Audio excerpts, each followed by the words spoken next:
Welcome everybody. I'm here in the studio with none other than the Dirt Dog himself, Cody Bugan, and today we're going to talk about the thing that's on everybody's mind, prepping for this recession. So whether you believe we're already in a recession or we're headed toward one or whatever's happening, Cody, what are some things that you're doing in your business to kind of hedge against this upcoming recession? Yeah. Do you believe in a recession? Very valid question. A question that's fair to ask. But can I just first say, I mentioned to you about that I think I'm going to start going by AKA Dirt Dog. So I love you introducing me as Dirt Dog because it's I like it, man. I'm going to start AKAing it. But so recession, are we in one? Are we going into one? How do I look at it? How am I treating 2023? I'll just tell you a story. Okay? And this one question, I'm going to answer it fairly in depth. One, I already look at it as we're in a recession. Two, I don't think what we're going through right now will even remotely compare to the Great Recession I went through. Okay? Three, I believe we're near or at bottom right now. Okay? One thing, if you've been around the block long enough, you'll know is that you're never going to time the bottom and you're never going to time the top. Right. Once the top has happened, once you figure out that it was the top, it's already gone. Once you figure out it was the bottom, it's already gone. Yeah. Okay? Let's just talk about my space or my company for a second. So our word, we have one word for 2023. One word and one word alone, and that is gather. Okay? One of the biggest mistakes I made in the Great Recession, and it's because I didn't have coaches, I didn't have mentors, I didn't believe in programs and courses and masterminds. I didn't do any of that. I was a snot-nosed punk, arrogant, egotistical punk kid, okay? And because of who I was and how I was, it hurt me. Because that Great Recession was a phenomenal opportunity for me to create substantial wealth, okay? That was a huge wealth opportunity that I missed. And it was a dramatic one that I might not ever see again in my life. Here nor there, I don't regret it, it's just I've learned from it. Right. So now with this little blip we're going through right now is I'm like, okay, one thing Warren Buffett kind of talks about is, buy when everybody else is selling, sell when everybody else is buying. Zag when everybody else is zigging, or however that goes, right? Zag, whatever. Yeah. Is why everybody else right now is sitting on their hands, or they're running in fear, or there's a lot of unknowns in the marketplace. There's a lot of a lot of fear, a lot of skepticism. There's just a lot of difficult, or I don't want to say unhealthy, but it's just challenging times for a lot of people. Mm-hmm. Is how do I apply what I learned in the Great Recession to today?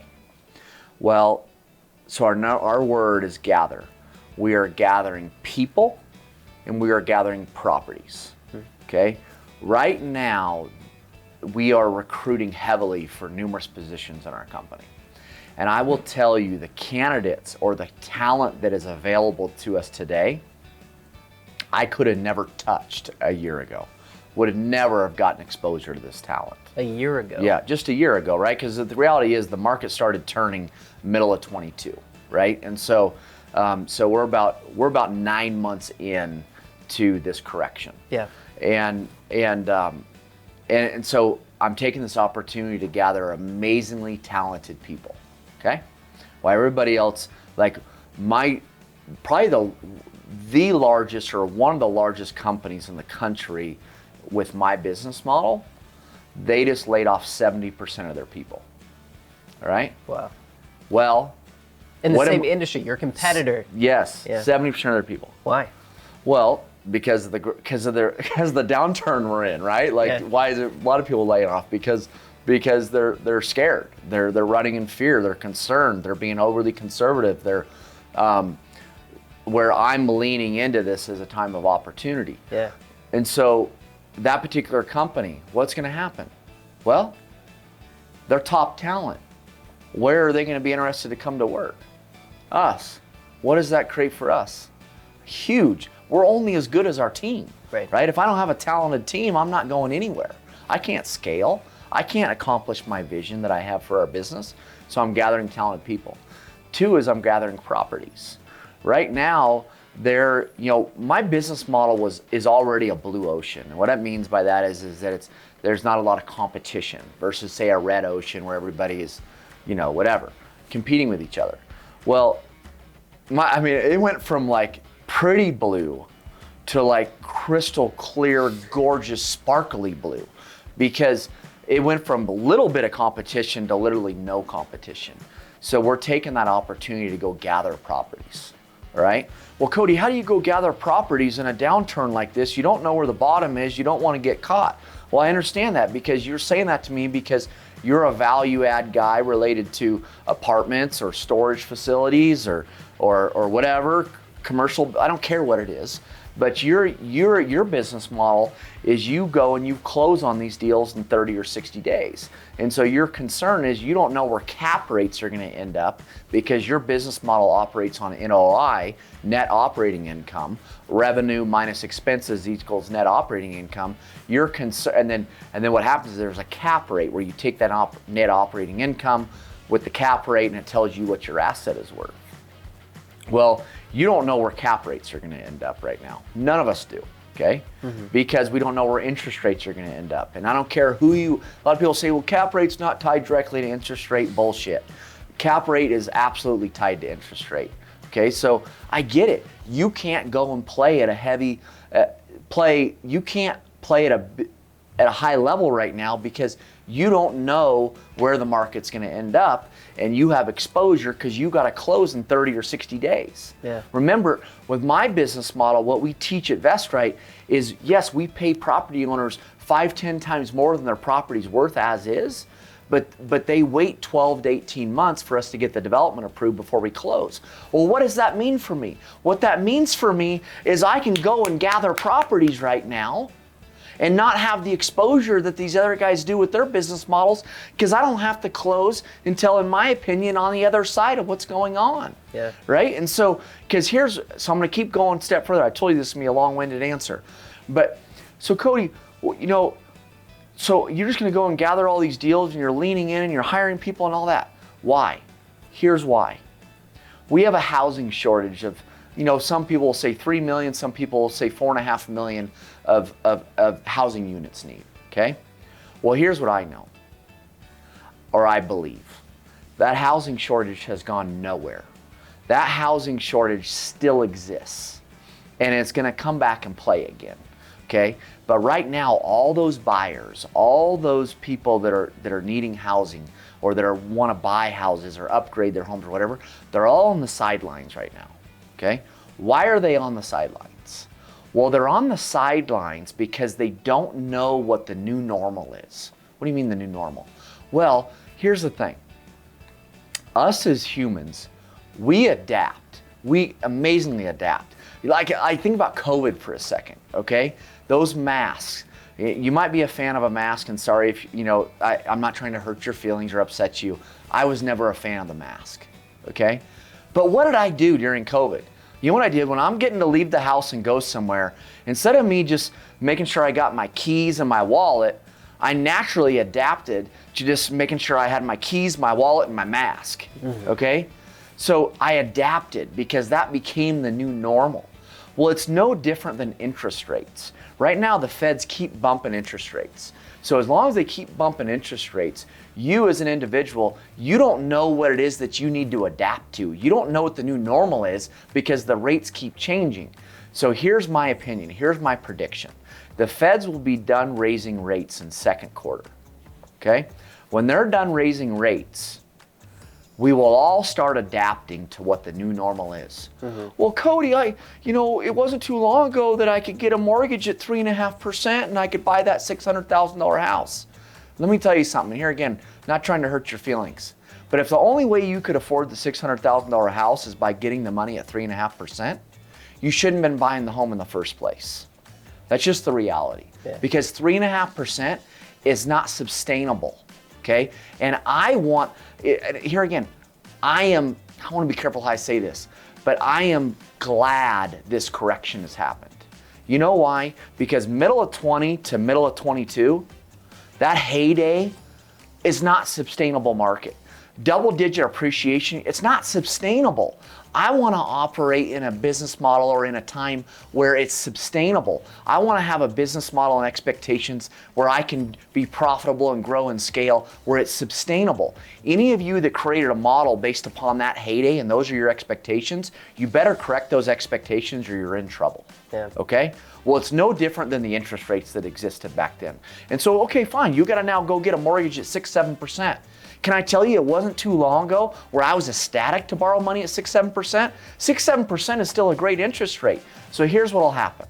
Okay, the interest rates are going to stop rising in second quarter. It's going to take us 6 to 9 months as humans, as citizens of this country, to adapt to what the new interest rates are. And mark my words, I obviously don't have the crystal ball. I can't guarantee this, but I believe you're going to see that housing shortage come back in full effect in 2024. And guess what? What's going to happen in my company? Because my word gather for 2023, because I gathered amazingly talented people for my team and I gathered a bunch of properties, who's going to come out the other side like a slingshot or a rocket ship? My company is. Yeah.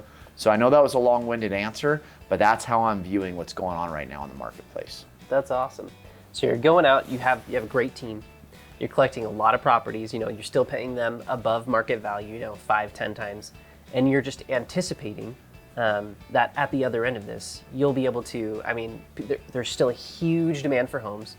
Yeah. And your developments will just start raking in cash. And are you keeping a lot of these in, are you keeping them in your portfolio or are you? No, the business model we do and teach is we teach how to bring value and create substantial paydays. Yeah. Holding the real estate or our portfolio is a completely different business model. Right. Now we can talk about at some point about how do you take our business model and leverage that into a portfolio you hold. Mm-hmm. But right now that is not what we're doing or teaching. Yeah. But as a company, we do have another division we're getting ready to open where that will be the business model is holding the assets. Gotcha. For our portfolio. But right now it's just all about the paydays. And here's the reality: at the end of the day, because that statement you just made is all about passive cash flow, residual, whatever words you want to use. Mm-hmm. Is that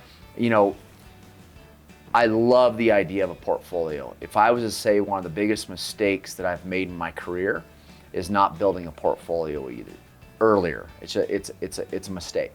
Okay. I don't want to use the word regret, but I'll say it's a mistake. But I'm gonna fix it. Yeah. But guess what? A lot of my buddies that have been building a portfolio for a lot of their career, Lord willing, I will blow past them very quickly as far as the size of my portfolio versus theirs. Yeah. You know why? Because I have an arm that generates a substantial amount of capital, cash, liquidity, and then I'll have another arm that is this residual cash flowing model.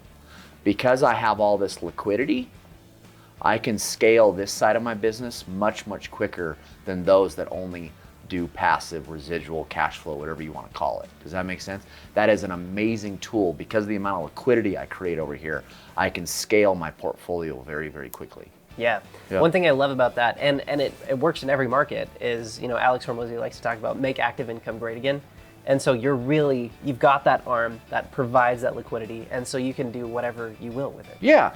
If it's just passive cash flow residual, that's a slow game to get to any substantial net worth. And it's nothing against it. I'm probably not known to be the most patient person. And so I have a hard time having the patience for that type of model, but nothing against the slow game and slow and steady growth. Like, I get it. But the amount of years it takes to create any type of substantial net worth over there versus, say, a model like mine, everybody's like cash flow, guys wearing cash flow hats. I get it. I totally get it.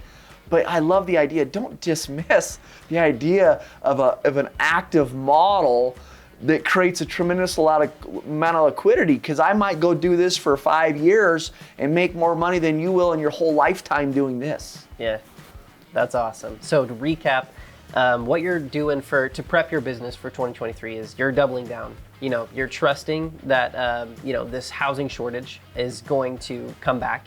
Well, we're in it, but you're trusting that people will pay you for the work that you're doing. You're creating awesome active income. You're building your team.